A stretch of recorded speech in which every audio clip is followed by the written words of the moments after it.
వైఎస్ఆర్ కళ్యాణమస్తు వైఎస్ఆర్ షాదీ తోపా పథకం గొప్ప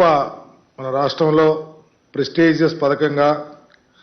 SC ST BC మైనారిటీలకు వికలాంగులకు భవన నిర్మాణ కార్మికులకు వాళ్ళ కుటుంబాల్లో వాళ్ళ కుమార్తెల వివాహానికి గౌరవప్రదంగా నిర్వహించడం కోసం ఏర్పాటు చేసినటువంటి కార్యక్రమం ఇది వరకు 40,000 రూపాయలు పారితోషికం ఉండేది ఈరోజు 1,50,000 ఇస్తూ ఒక రకంగా పాత అప్పులు కూడా తీర్చి 4 ఇన్స్టాల్మెంట్స్ ఇచ్చి 5వ ఫేజ్ ఈరోజు గౌరవ ముఖ్యమంత్రి గారి చేతుల మీదుగా రిలీజ్ చేయడం అనేది చాలా ముదాఫంగా. ఈ కార్యక్రమం ఒక ప్రక్క రాష్ట్రంలో ఇంత ప్రెస్టీజియస్గా జరుగుతూ ఉంటే ఎప్పటికీ కూడా ప్రతిపక్షాలు కళ్ళు లేని కబోజుల్లాగా కళ్యాణమస్తు తీసేశారని చెప్పుకునే వారికి చెంపపెట్టిపోయే విధంగా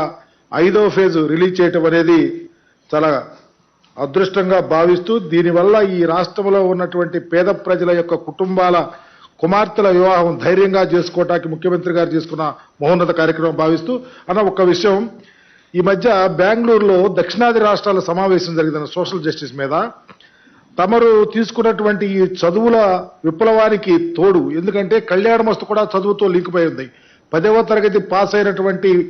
ఆ బ్రైడ్ గ్రూమ్ కానీ బ్రైడ్ కానీ వాళ్ళకి హోదా కల్పించి వాళ్ళని ఎలిజిబిలిటీ చేసిన తీరులో చాలా చదువుని ఇంపార్టెన్స్ ఇచ్చినటువంటి విషయాన్ని కూడా పొందుపరుస్తూ ఈ దక్షిణాది రాష్ట్రాల్లో జరిగినటువంటి సమావేశంలో అన్ని రాష్ట్రాల కన్నా మిన్నగా ఆంధ్రప్రదేశ్లో నిరక్షరాస్యత తగ్గింది అని చెప్పడానికి చాలా గర్వించే విధంగా